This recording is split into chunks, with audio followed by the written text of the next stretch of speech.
अवधूत चिंतन श्री गुरुदेव दत्त. श्री नवनाथ भक्तिसार कथामृत अध्याय 6. मच्छिंद्रनाथास कालिका शस्त्राची प्राप्ती.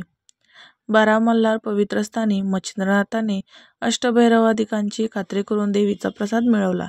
कुमारदैवत तीर्थ करून कोकणात कुडाळ प्रांतात अडूळ गावात येऊन राहिला. त्या गावाबाहेर महाकालिका दैवत आहे. त्या देवताच्या दर्शनाकरता मच्छिंद्रनाथ गेला.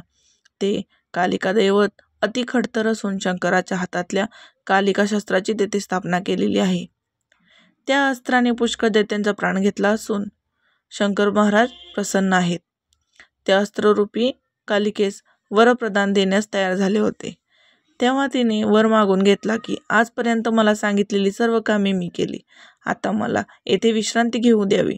मग तिच्या मर्जीप्रमाणे शंकराने अंबेची त्याच ठिकाणी स्थापना केली.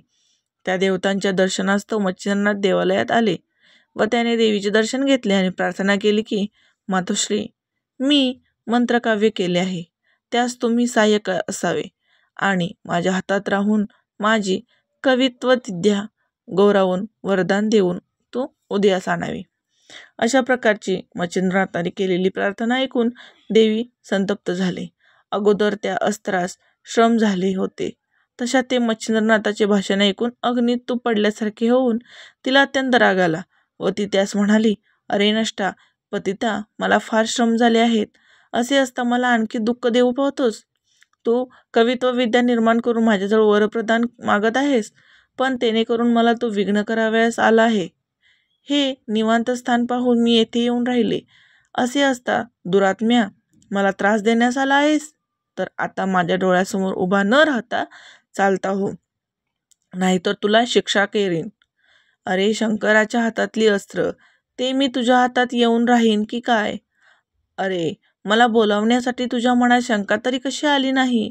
आता तू येथून निमूटपणे चालता हो, नाहीतर व्यर्थ प्राणास मुकशील. हे भाषण ऐकून मच्छिंद्रनाथाने देवीस म्हटले, मी प्राणास मुकेन. ही गोष्ट तू स्वप्नात सुद्धा आणू नकोस ग. सूर्यबिंब अगदी लहान असते, परंतु ते त्रिभुवन प्रकाशित करते. त्याप्रमाणे मी माझा प्रताप दाखवून तुला क्षणात वश करू शकतो. तेथे अंबा म्हणाली, भ्रष्टा, तू कान फाडून हातात कंगन घालून व कपाळात सिंदूर लावून येथे येऊन मला भिकवित आहेस. पण मी तुझ्या या धमकाविनीला भिणार नाही. तुझी उत्पत्ती मला ठाऊक आहे.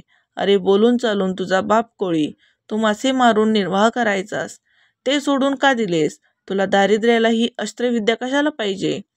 तुला वाटत असेल मी थोर प्रताप दाखवून भूतावळ वश केली अशी ही देवी करून घेईल, पण मी तशापैकी नाही, हे तू पक्क समज. मी विष अस्त्र आहे.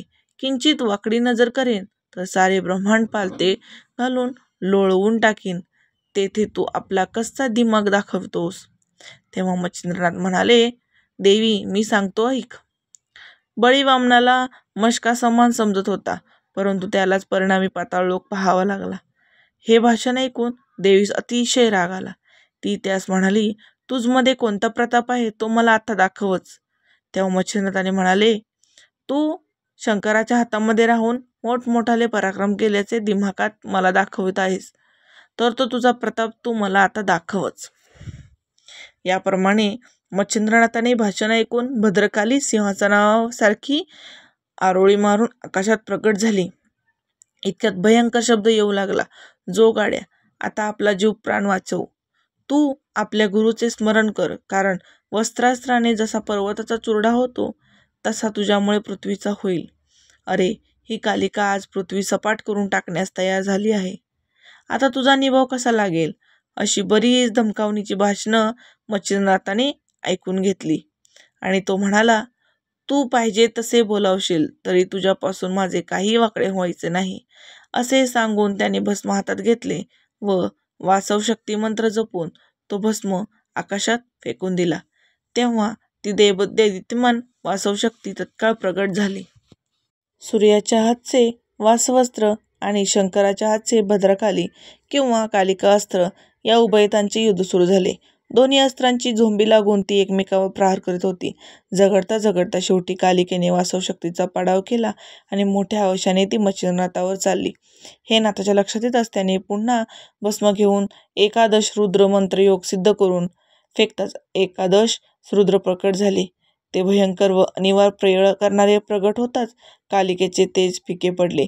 त्याने सर्वांस नमस्कार करून भक्तिपूर्वक स्तुती केली.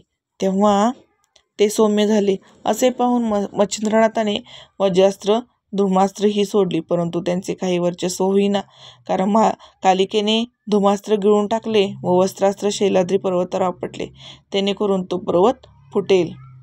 याप्रमाणे दोन्ही अस्त्रांची पडती पाहून मच्छिंद्रनाथाने पुन्हा वाताकर्षणास्त्राची योजना केली. त्या वातास्त्राची मक्खी त्यास पक्की साधून गेली. दत्तात्रेयाच्या कृपाप्रसादाने मच्छिंद्रनाथास वाताकर्षणाचा मोठा लाभ झाला होता. ते अस्त्र सिद्ध करून प्रेरिताच त्याने कालिका देवीवर प्रवेश केला. तेव्हा देहाचे चलनवलन बंद होऊ लागले. इतक्यात देवी विकाल होऊन गगनामध्ये जमिनीवर धाडकन आदळली व बेशुद्ध होऊन पडली. ते पाहून देव दानवांचा सुद्धा मोठा विस्मय वाटला. कालिकेचे प्राण जाऊ लागले. तेव्हा तिने शंकराचे स्मरण केले. हा प्रकार कैलासात शंकराच्या कानावर गेला. हा सर्व खेळ मच्छिंद्रनाथाचा आहे असे त्यांच्या ध्यानात आले. मग नंदीवर बसून शंकर आले. शंकरास पाहून मच्छिंद्रनाथाने त्यांच्या पायावर मस्तक ठेवले. मग शंकराने त्यास दाही हातांनी पोटाने धरून कडकडून भेट दिली व प्रताप दाखवून अस्त्र जिंकल्याबद्दल त्यांची प्रशंसा केली. तेव्हा नाथाने शंकरास सांगितले, बद्रिकाश्रमास तुम्ही प्रसन्न होऊन दत्तात्रेयांकडून मला मंत्र अस्त्रविद्यादी सर्व शिकवले.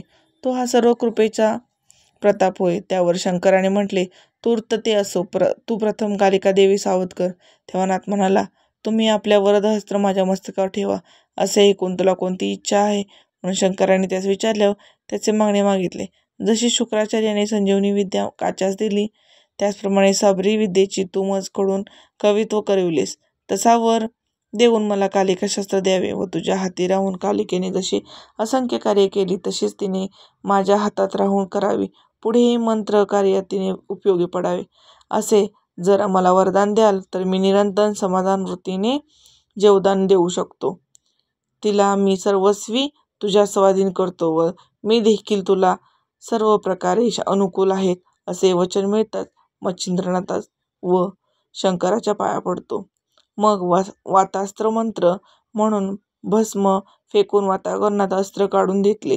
तेव्हा देवीची सावध होऊन उठून बसली व इकडे तिकडे पाहू लागली. तो शंकरास तिने पाहिले. मग ती झटकन येऊन त्यांच्या पाया पडली. प्रसंगी कैवार घेऊन प्राण वाचवणे वगैरे बोलून त्यांची स्तुती करणे. मग शंकराने तिला सांगितले, माझे एक तुझ्यापाशी मागणे आहे, तेवढे तू पूर्ण करशील का?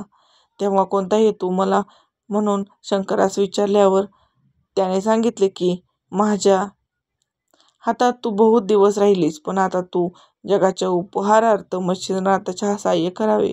हे माझे मागणे तू कृपा करून पूर्ण करशील का?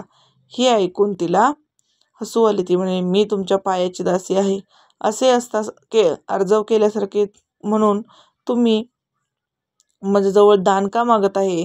मला तुमची आज्ञा प्रणाम आहे. जिकडे पाठवाल तिकडे मी जाईन. मग तिथे मच्छिंद्रनाथास बोलावले. तो येताच देवीने त्यास आलिंगन दिले व मी सर्वस्वी तुला सहाय्यक आहे असे वचन देऊन त्याने तिचे समाधान केले. मच्छिंद्रनाथ व शंकर यांनी देवीने 3 रात्री तिथून ठेवून घेतले. 4थी दिवस शंकर कैलासावर व मच्छिंद्रनाथास गदाथिर्ती हरेश्वरावर गेला. श्री स्वामी समर्थ.